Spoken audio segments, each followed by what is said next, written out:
국민의당에서는 자꾸 물타기를 하려고 하는데 이게 민주당에서 고발한 건이에요. 민주당에서 대선 기간에 허위 사실로 인해서 후보의 당선을 방해하기 위한 목적의 허위 사실 적시 이 선거법 위반으로 고발한 거거든요. 그래서 그 고발한 건인데 어느 날 갑자기 이게 튀어나온 거예요. 이유미가 튀어나왔어요. 검사가 조사를 들어가려고 하는데 이유미가 튀어나오고 이준서가 튀어나왔어요. 그리고 이준서까지는 그래서 피의자로 지금 소환이 되는 거고요.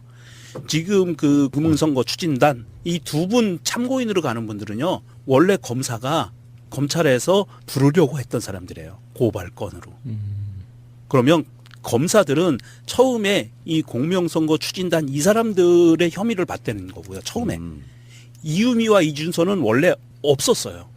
검찰 안에서는. 그런데 이게 튀어나온 거고요. 근데 여기서 우리가 봐야 될 이유미의 변호인이 안철수 최측근이라고 그랬죠. 예. 왜 그랬을까요? 오해를 받을 수 있음에도 불구하고 안철수 최측근이 이유미를 변호한다. 뭡니까? 그 이유미를 합법적으로 만날 수 있는 사람은 변호사밖에 없죠. 현재는 그럴 거예요. 그러니까 현재 수사받는 상태에서는 어떤 일체 면회가 허용이 안 되니까. 그럼 안철수의 메시지를 직접 이유미하고 딜을 한다거나 협상을 하거나 제안을 할 수 있는 그 모든 통로는 안철수 최측근이 변호사밖에 불가능하다고 보거든요. 안철수 최측근이 이유미의 변호를 해준다는 것 자체는 아무런 연관성이 없으면 누가 생각해도 의심받을 수밖에 없는 관계잖아요. 네. 그러면 변호사 EPI 조사를 받는다고 칩시다. 만약에 서로 간에 어떤 그 말에 의해서 어떤 경우가 벌어질 수 있냐면은 이건 그냥 주장이에요. 그렇다는 것이 아니고 안철수 죄송해요. 방송 듣는 거 다 알고 있어요. 이를테면 네가 이렇게 해주면 안 대표가 뭐 어쩌고저쩌고 뭐 이런 식의 어떤 딜이 가능하다고 보는 거죠. 최측근인 변호사가 그 이 엄중한 사건의 피의자를 변호를 해줍니까? 이건 불가능하다고 봐요. 안철수 정말 관계가 나쁩니다. 없다면. 안철수 정말 나쁩니다. 야. 실제로 박근혜 게이트, 박근혜 최순실 게이트 상에서 변호사들이 그런 짓을 하다가 검사한테 현장에서 제지받기도 했어요. 조사실 안에서. 그 기록도 남아 있고요. 실제로 변호사들 그럽니다. 근데 꾸준히 박지원을 몸통으로 만들고 이유미는 민주당 프락치로 만들려고 하는 것은 처음부터 있었잖아요. 민주당 프락지요? 네. 이유미가는 트위터나 뭐 SNS에서 네. 이유미가 그 안철수의 완전한 뭐 맹신이고 뭐 그렇게 한다 해도 저거는 민주당이 시켜서 한 거다. 민주당이 시켜서 한 거니까 이거는 우리 잘못이 아니고 저쪽이 문제다. 그러니까 박지원이 계속 니네들이 잘못한 걸 가지고 왜 우리한테 하냐라고 계속 흘렸고 그리고 박주선은 이게 가짜 뉴스라고 보도 자료를 계속 뿌리고 있고 강영재는 안철수는 절대 몰랐을 거라고 하고 아직도 TV에서 떠들고 다녀요. 그렇지만 박지원은 보고를 받지 않았을 거라는 그건 말도 안 된다고 하고 있어요. 박지원 대표가 정보에 굉장히 민감한 사람이잖아요. 네. 또 이제 정치계에서 정보통 하면 사실 박지원이라고 불리는데 그만큼 주변 관리가 굉장히 철저한 분이에요. 그러니까 우리가 그 그렇다고 들었습니다. 전화기 맡긴 그 비서관 있지 않습니까? 수행 비서관. 네. 수행하는 비서관은 대부분 친인척을 사용할 정도로 그러니까 그 정보 관리에 굉장히 그 철저한 사람이에요. 몰랐다면은 더 이상한 거죠. 그동안에 그 박지원 대표가 정치 경력을 만들어 오면서 뿌렸던 그 만들어 왔던 그 네트워크, 정보 네트워크의 그 넓이와 깊이, 그 퀄리티를 생각해 본다면 정보통으로 알려져 있잖아요. 예, 몰랐다면 이제 은퇴해야죠. 그 몰랐다면. 바이버를 사용한 부분도 이렇게 보거든요. 알고 있기에 우리는 이제 카카오톡이 통화 내용 같은 거, 대화 내용 같은 거를 다 갖다 바치는 바람에 텔레그램이라는 걸 망명해서 텔레그램 본사에서 한국을 주시하게 만든 사건이 있었지만 예. 실제로 그 즈음에 어떤 분이 저한테 바이버를 깔려고 이야기를 해주시더라고. 바이버는 이제 지금 텔레그램이 통화가 가능하지만 당시 바이버가 통화도 가능한 메신저였어요. 예. 근데 이야기를 들어본즉 국민의당 관계자들은 기본적으로 바이버를 엄청나게 많이 썼대요.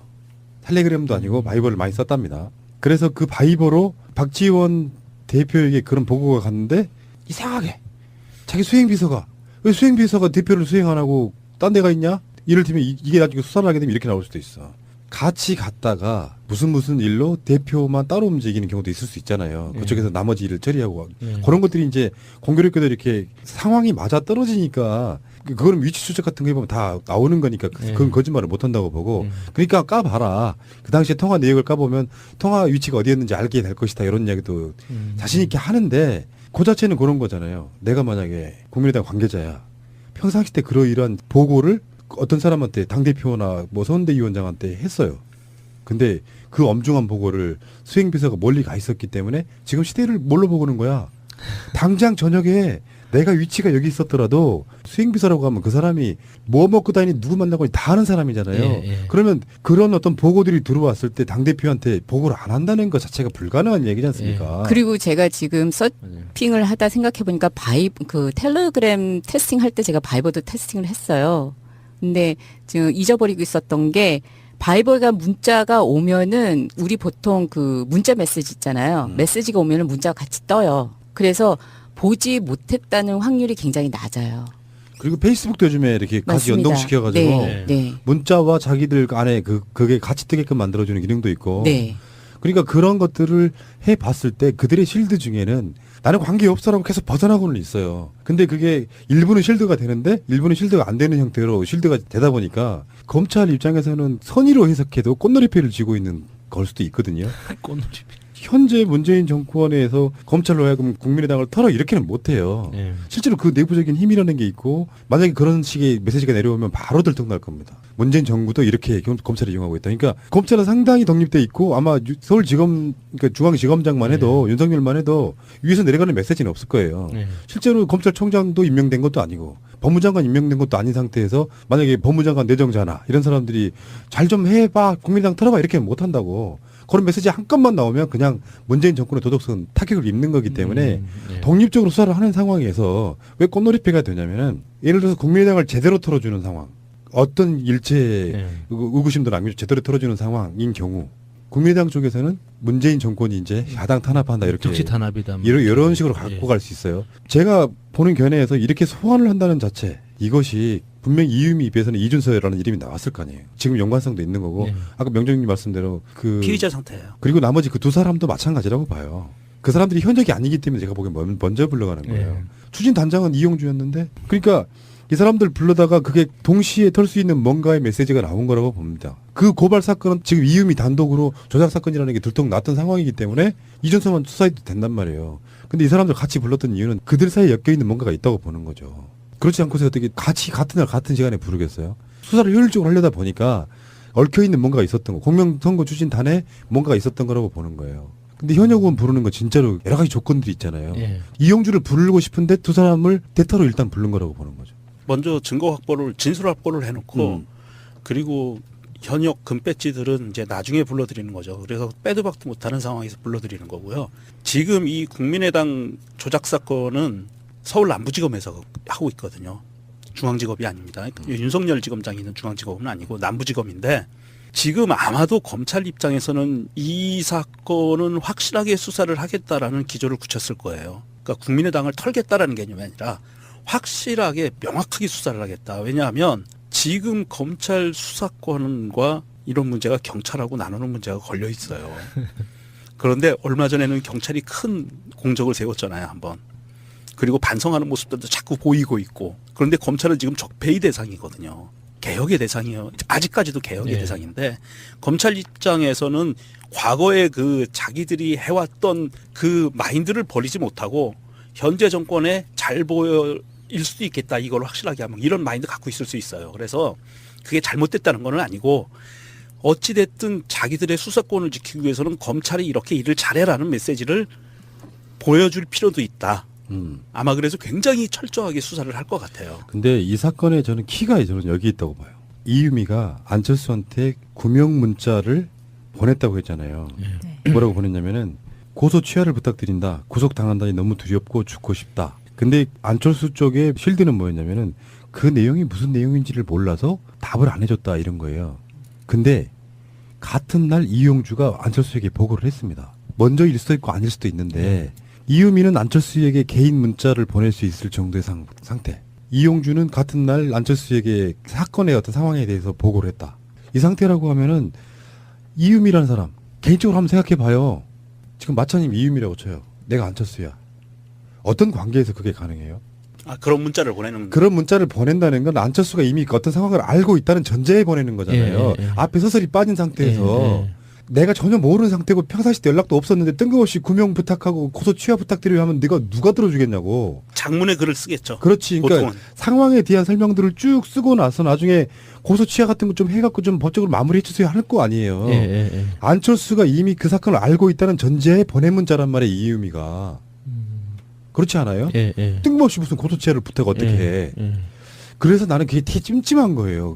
제가 초반에 말씀드렸던 거랑 좀 비슷한 이야기인데 좋게 봤을 때도 아무리 좋게 봐도 이게 되게 찜찜한데 라고 생각을 했지만 선거에 이기게 되니까 어떻게건 진실이건 아니건 무조건 고해 라고 하는 게 미니멈이라는 거죠. 국민의당의 선거 때 그 도덕성이라는 게. 예. 그리고 최대는 그런 거라니까요. 아까 말한 이유미의 문자가 찝찝한 이유가 그런 거예요. 안철수 대표님이 알고 있었다는 과정이라 그러면 굉장히 무섭고 소름 끼치잖아요, 지금. 저는 안철수가 알고 있었을 거라고 생각합니다. 100%. 네.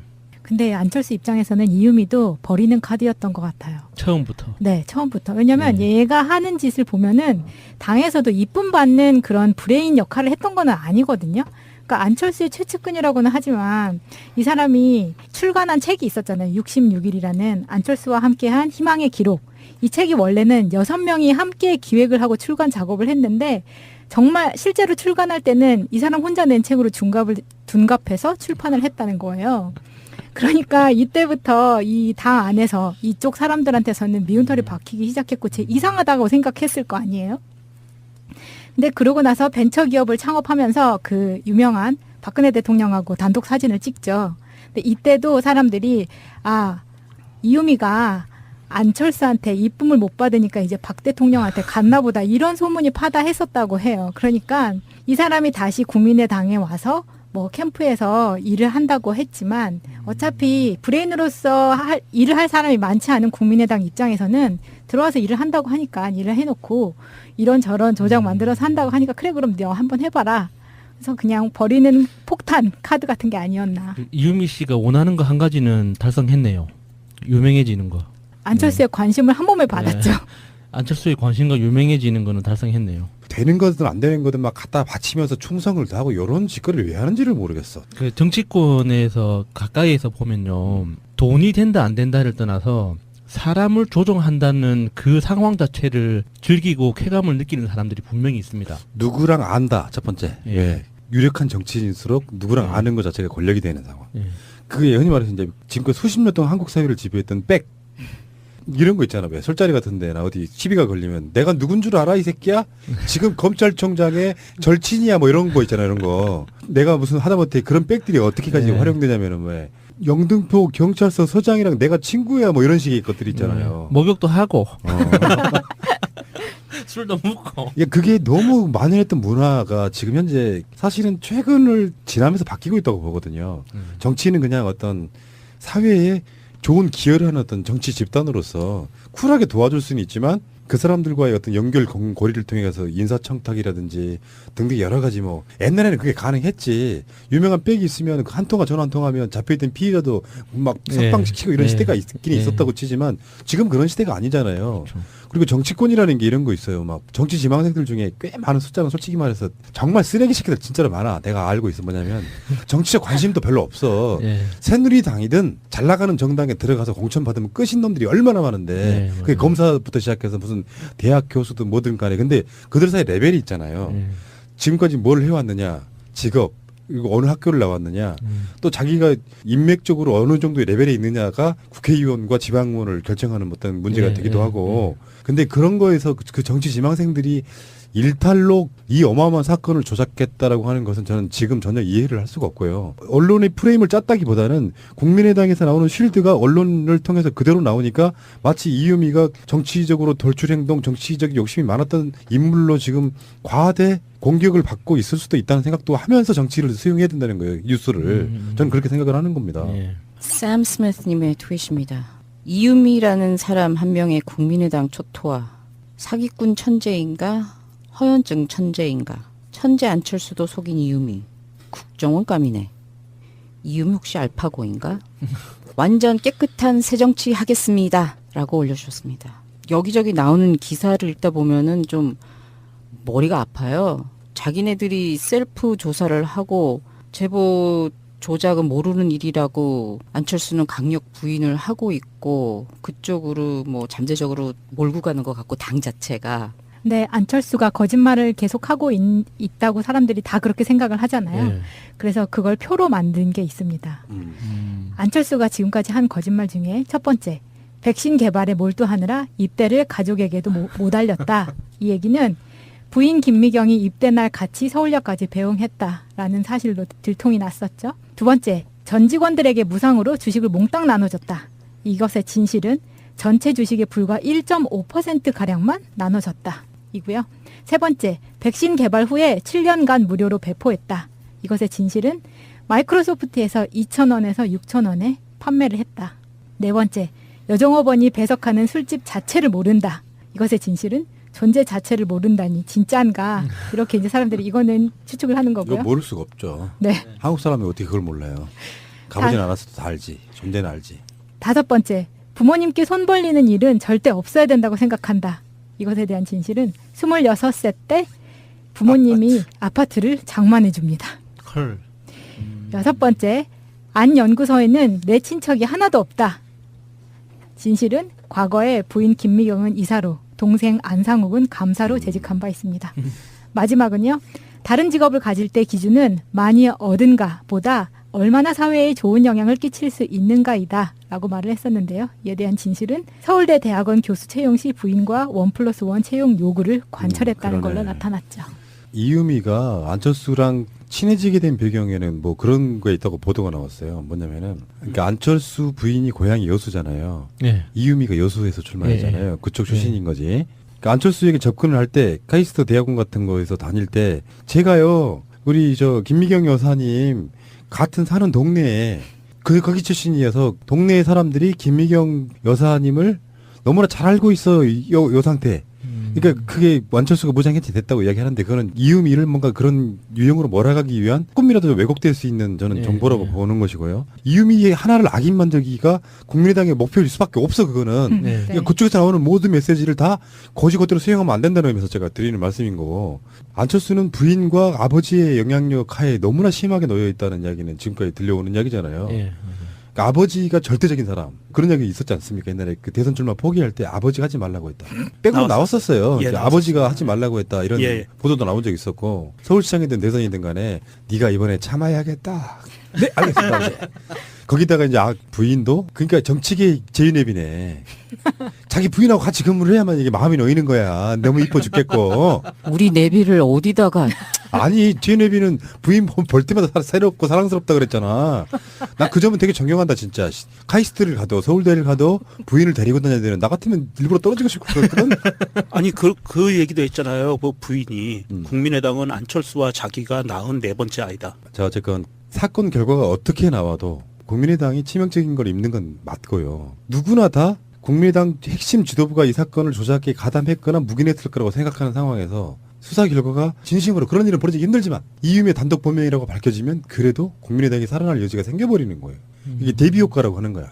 그래서 물론 그런 가능성은 없어 보이는 건데 국민의당에서는 아까 말한 그 이유미의 변호사가 안철수 측근인 것이 가장 미심쩍은 부분이라고 제가 말씀드렸지 않습니까? 그런 면에서 보면 국민의당은 이유미의 개인 일탈로 만들어야 되고 그 이상만 나오면 이유미에서 한 다리만 더 밖으로 나오면 예. 국민의당의 조직적인 행위라고 이야기하는 이유가 그런 거예요. 만약 이 사건이 국민의당 관계자가 모두 속았던 국민의당이 천하에 무능한 그 사람으로 밝혀지는 한이 있더라도 이유미로 끝내려고 하는 게 국민의당과 누가 봐도 다른 국민의당 외에 다른 국민들은 이유미가 혼자 그걸 했을 리가 있냐. 아까 그 야수님 이야기처럼 개인이 할 수 있는 이야기가 아니다. 네. 이것저것 긁어 모으려면 최소한 팀이나 조직이 있어야 된다. 네. 그런 거잖아요. 네. 그것에 대한 싸움인데 어쨌건 저는 이렇게 보면 안철수는 이 사건이 없었더라도 사실 다음 대선 나오기 힘들었다고 보는 사람이거든요. 이 사건이 없었더라도. 예. 왜 그러냐면 제가 다시 원점으로 쭉 한번 돌아가서 이야기 좀 드려보면 안철수는 새정치민주연합을 탈당하는 순간 정치 생명이 사실상 끝났던 겁니다. 전라도 호남 분들에 의해서 사실 이용당한 거예요. 문재인 정신 차려라고. 실제로 정권을 바꿀 수 있는 당은 제1야당밖에 없는 거예요. 그 순간에 뭐 지역감정 이용했건 뭐 했건 결과적으로 보면 호남 분들한테 이용당한 겁니다. 그렇지만 그 호남뽕. 호남뽕이 안철수로 하여금 뭔가 대단한 착각을 불러일으키게끔 만들었고 심지어는 대세론을 달리던 문재인 후보를 한 번쯤 딱 한 번 네. 앞서는 여론조사 결과가 네. 그들이 이렇게 만들었다고 봐요. 선거 기간 내에도 제가 항상 드리던 말씀이었지만 한국적 문화에서 안철수 같은 더군다나 지금 프랑스의 마크롱처럼 대선이 끝나자마자 총선이 있는 것도 아니고 정치 일정상 그럼 국민들 입장에서는 마크롱한테 흔히 말해 여당 만들어주고 싶을 거 아니에요. 다수당 네, 만들어주고 네, 싶을 네. 거라고. 그런 것도 아닌 상태에서 안철수가 아무리 능력이 뛰어나다고 한들 그래서 안철수가 너무 뛰어나가지고 문재인이건 다른 진보정당 사람들이건 바른정당까지도 흡수할 수 있을 정도의 정치적 능력이나 대단한 인물이라고 하면 가능할까. 당장 대선 토론 가서 보니까 가장 옹졸하고 초등학생 같은 그런 캐릭터였지 않습니까? 세력이 있다고 하면 민주진보 세력과 보수 네, 세력이 양대의 어떤 힘으로 작동하고 있었잖아요. 근데 이 안철수는 중간에 힘을 만들어서 나도 n분의 1로서 대선을 잡을 수 있다고 대단한 착각을 해왔던 거고 네. 거기서 힘이 딸리니까 이유미의 그 조작된 거를 알았든 몰랐든 간에 독약처럼 써먹었던 거고 네. 그렇지만 결국에는 대선이 2위로 끝난 것도 아니고요. 3위로 끝났잖아요. 이유미 사건이 없었더라도 제보 조작 사건이 없었더라도 안철수는 사실상 이 상태에서는 다음 대선 도전하기가 굉장히 힘들었던 상황이거든요. 왜냐하면 안철수를 망해가는 보수 정당들이 받아줄리 만무하고 자기들도 중도로서 뭔가 대단한 업적을 보이거나 그 어떤 상황을 만들어 놓은 것도 아니고 안철수가 대선으로 가려면 최소한 지방선거 정도는 크게 승리해주면서 자기 세력을 존속시켜야 네, 되잖아요. 네. 그다음에 총선까지 노려봐야 되는데 그럴 가능성이 전혀 없는 상태로 이렇게 하다 보면 소멸되는 거. 정치권에 잊혀진 상태에서 자연스럽게 정계를 은퇴하는 어떤 그런 상황으로 갈 가능성이 높았던 사람이에요. 그냥 잊혀지는 거죠. 네, 예. 잊혀져가는 예, 상태. 예. 그 사이에 민주진보 세력 쪽에서는 어마어마한 사람들이 커 올라오고 있잖아요. 예. 박원순, 안희정, 이재명, 지금 김부겸. 장관하고 있는 김부겸 이런 사람 더 떠 있을 거예요. 아마 추미애 대표 같은 경우도 아마 예. 대선 노려볼 만 하거든요. 예. 그런 방식으로 이렇게 커가고 있는 사람들이 있을 때 안철수에게는 어떤 세력도 보여줄 수 없다고 보는 거고 이미 대선과 지방선거를 연타로 호남에서 지면 지역적 기반 딱 잃어버리면 그다음엔 당이 전립이 사라지는 그렇죠. 상태였단 말이에요. 예. 그렇기 때문에 제가 봤을 때는 안철수는 이제 확실히 끝난 건데 역사에서 가장 중요한 건 저는 역사적 청산이라고 봅니다. 대선에 이겼으니까 묶고 가. 이런 거 안 된다. 그래서 확실하게 뭔가 청산을 해줘야 다음 선거 때 그런 일들이 안 일어난다는 거예요. 잘못된 믿음 들어보셨어요? 국민의당의 잘못된 믿음? 1번은 문재인도 우리랑 다른 바 없겠지. 털면 먼지 하나쯤 나오겠지. 자식 문제는 어쩔 수 없겠지. 2번. 아들 문제로 흠집만 내면 안철수가 이기겠지. 3번. 대선만 이기면 모든 잘못이 덮어지겠지. 4번. 문재인은 자비로운 사람이니까 이 정도는 용서해주겠지. 5번. 검찰도 문재인 싫어하니까 수사 제대로 안 해주겠지. 6번. 지금이라도 꼬리 자르고 이유미만 죽이면 살아날 수 있겠지. 7번.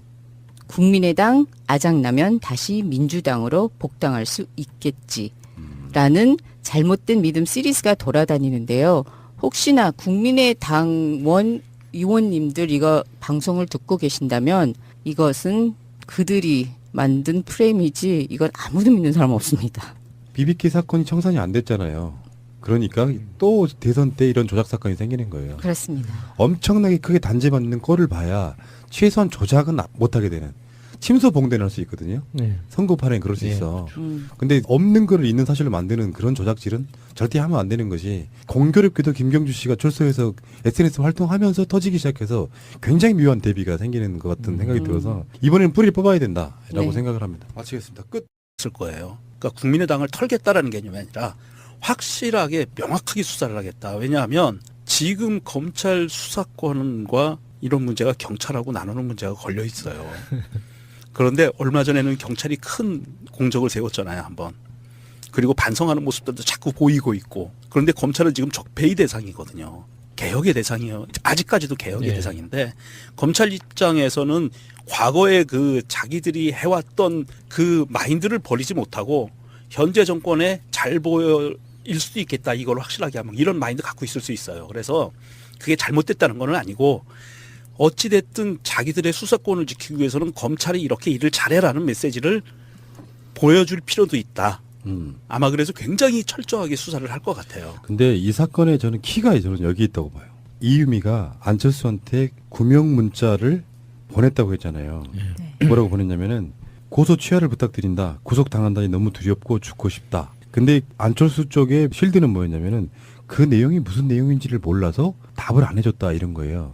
근데 같은 날 이용주가 안철수에게 보고를 했습니다. 먼저 일 수도 있고 아닐 수도 있는데 이유미는 안철수에게 개인 문자를 보낼 수 있을 정도의 상태. 이용주는 같은 날 안철수에게 사건의 어떤 상황에 대해서 보고를 했다. 이 상태라고 하면은 이유미라는 사람 개인적으로 한번 생각해 봐요. 지금 마차님 이유미라고 쳐요. 내가 안철수야. 어떤 관계에서 그게 가능해요? 아, 그런 문자를 보내는 그런 문자를 보낸다는 건 안철수가 이미 어떤 상황을 알고 있다는 전제에 보내는 거잖아요. 앞에 서서히 빠진 상태에서 내가 전혀 모르는 상태고 평상시 때 연락도 없었는데 뜬금없이 구명 부탁하고 고소 취하 부탁드리려 하면 네가 누가 들어주겠냐고. 장문의 글을 쓰겠죠. 그렇지. 그러니까 보통은. 상황에 대한 설명들을 쭉 쓰고 나서 나중에 고소 취하 같은 거 좀 해갖고 좀 법적으로 마무리해 주세요 할 거 아니에요.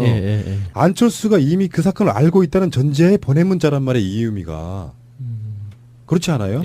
뜬금없이 무슨 고소 취하를 부탁 어떻게 해. 그래서 국민의당에서는 자꾸 물타기를 하려고 하는데 이게 민주당에서 고발한 건이에요. 민주당에서 대선 기간에 허위 사실로 인해서 후보의 당선을 방해하기 위한 목적의 허위 사실 적시 이 선거법 위반으로 고발한 거거든요. 그래서 그 고발한 건인데 어느 날 갑자기 이게 튀어나온 거예요. 이유미가 튀어나왔어요. 검사가 조사를 들어가려고 하는데 이유미가 튀어나오고 이준서가 튀어나왔어요. 그리고 이준서까지는 그래서 피의자로 지금 소환이 되는 거고요. 지금 그 금융선거 추진단 이 두 분 참고인으로 가는 분들은요. 원래 검사가 검찰에서 부르려고 했던 사람들이에요. 고발건으로. 그러면 검사들은 처음에 이 공명선거 추진단 이 사람들의 혐의를 받대는 거고요. 처음에. 이유미와 이준서는 원래 없었어요. 검찰 안에서는. 그런데 이게 튀어나온 거고요. 근데 여기서 우리가 봐야 될 이유미의 변호인이 안철수 최측근이라고 그랬죠. 왜 그랬을까요? 오해를 받을 수 있음에도 불구하고 안철수 최측근이 이유미를 변호한다. 뭡니까? 그 이유미를 합법적으로 만날 수 있는 사람은 변호사밖에 없죠. 현재는 그럴 거예요. 그러니까 현재 수사받는 상태에서는 어떤 일체 면회가 허용이 안 되니까 그럼 안철수의 메시지를 직접 이유미하고 딜을 한다거나 협상을 하거나 제안을 할 수 있는 그 모든 통로는 안철수 최측근이 변호사밖에 불가능하다고 보거든요. 안철수 최측근이 이유미의 변호를 해준다는 것 자체는 아무런 연관성이 없으면 누가 생각해도 의심받을 수밖에 없는 관계잖아요. 그러면 변호사 EPI 조사를 받는다고 칩시다. 만약에 서로 간에 어떤 그 말에 의해서 어떤 경우가 벌어질 수 있냐면은 이건 그냥 주장이에요. 그렇다는 것이 아니고 안철수 죄송해요. 방송 듣는 거 다 알고 있어요. 이를테면 네가 이렇게 해주면 안 대표가 뭐 어쩌고저쩌고 뭐 이런 식의 어떤 딜이 가능하다고 보는 거죠. 최측근인 변호사가 그 이 엄중한 사건의 피의자를 변호를 해줍니까? 이건 불가능하다고 봐요. 안철수 정말 관계가 나쁩니다. 없다면. 안철수 정말 나쁩니다. 야. 실제로 박근혜 개인 한국을 주시하게 만든 사건이 있었지만 실제로 그 즈음에 어떤 분이 저한테 바이버를 깔려고 이야기를 해주시더라고. 바이버는 이제 지금 텔레그램이 통화가 가능하지만 당시 바이버가 통화도 가능한 메신저였어요. 근데 이야기를 들어본즉 국민의당 관계자들은 기본적으로 바이버를 엄청나게 많이 썼대요. 텔레그램도 아니고 바이버를 많이 썼답니다. 그래서 그 바이버로 박지원 대표에게 그런 보고가 갔는데 이상하게 자기 수행비서가 왜 수행비서가 대표를 수행 안 하고 딴 데가 있냐? 이를테면 이게 나중에 수사를 하게 되면 이렇게 나올 수도 있어. 같이 갔다가 무슨 일로 대표만 따로 움직이는 경우도 있을 수 있잖아요. 그쪽에서 나머지 일을 처리하고 그런 것들이 이제 공교롭게도 이렇게 상황이 맞아 떨어지니까 그거는 위치 추적 같은 거 해보면 다 나오는 거니까 그건 거짓말을 못 한다고 보고 그러니까 까봐라. 그 당시에 통화 내역을 까보면 통화 위치가 어디였는지 알게 될 것이다 이런 이야기도 자신 있게 하는데 그 자체는 그런 거잖아요. 내가 만약에 국민의당 관계자야. 평상시 때 그러이러한 보고를 어떤 사람한테 당대표나 뭐 선대위원장한테 했어요. 근데 그 엄중한 보고를 수행비서가 멀리 가 있었기 때문에 지금 시대를 뭘로 보고는 거야. 당장 저녁에 내가 위치가 여기 있었더라도 수행비서라고 하면 그 사람이 뭐 먹고 다니니 누구 만나고 다 아는 사람이잖아요. 그러면 그런 어떤 보고들이 들어왔을 때 당대표한테 보고를 안 한다는 것 자체가 불가능한 얘기지 않습니까? 그리고 제가 지금 서핑을 하다 생각해보니까 그 텔레그램 테스팅할 때 제가 바이버도 테스팅을 했어요. 근데 지금 잊어버리고 있었던 게 바이버가 문자가 오면은 우리 보통 그 문자 메시지 있잖아요. 메시지가 오면은 문자가 같이 떠요. 그래서 보지 못했다는 확률이 굉장히 낮아요. 그리고 페이스북도 요즘에 이렇게 같이 맞습니다. 연동시켜가지고 네. 네. 문자와 자기들 안에 그게 같이 뜨게끔 만들어주는 기능도 있고. 네.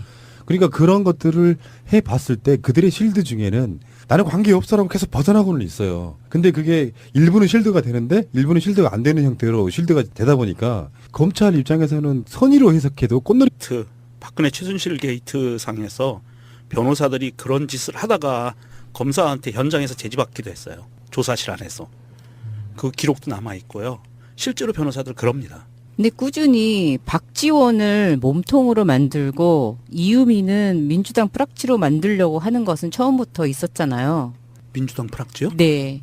이유미가는 트위터나 뭐 SNS에서 네. 이유미가 그 안철수의 완전한 뭐 맹신이고 뭐 그렇게 한다 해도 저거는 민주당이 시켜서 한 거다. 민주당이 시켜서 한 거니까 이거는 우리 잘못이 아니고 저쪽이 문제다. 으아. 그러니까 박지원이 계속 니네들이 잘못한 걸 가지고 왜 우리한테 하냐라고 계속 흘렸고 그리고 박주선은 이게 가짜 뉴스라고 보도 자료를 계속 뿌리고 있고 강영재는 안철수는 절대 몰랐을 거라고 하고 아직도 TV에서 떠들고 다녀요. 그렇지만 박지원은 보고를 받지 않았을 거라는 그건 말도 안 된다고 하고 있어요. 박지원 대표가 정보에 굉장히 민감한 사람이잖아요. 네. 또 이제 정치계에서 정보통 하면 사실 박지원이라고 불리는데 그만큼 주변 관리가 굉장히 철저한 분이에요. 그러니까 우리가 그 그렇다고 저기 들었습니다. 전화기 맡긴 그 비서관 있지 않습니까? 수행 비서관. 수행하는 비서관은 대부분 친인척을 사용할 정도로 그러니까 그 정보 관리에 굉장히 그 철저한 사람이에요. 몰랐다면은 더 이상한 거죠. 그동안에 그 박지원 대표가 정치 경력을 만들어 오면서 뿌렸던 그 만들어 왔던 그 네트워크, 정보 네트워크의 그 넓이와 깊이, 그 퀄리티를 생각해 본다면 정보통으로 알려져 있잖아요. 몰랐다면 이제 은퇴해야죠. 그 몰랐다면. 바이버를 사용한 부분도 이렇게 보거든요. 알고 있기에 우리는 이제 카카오톡이 통화 내용 같은 거, 대화 내용 같은 거를 다 갖다 바치는 바람에 텔레그램이라는 걸 망명해서 텔레그램 본사에서 할피를 쥐고 있는 걸 수도 있거든요. 꽃놀이.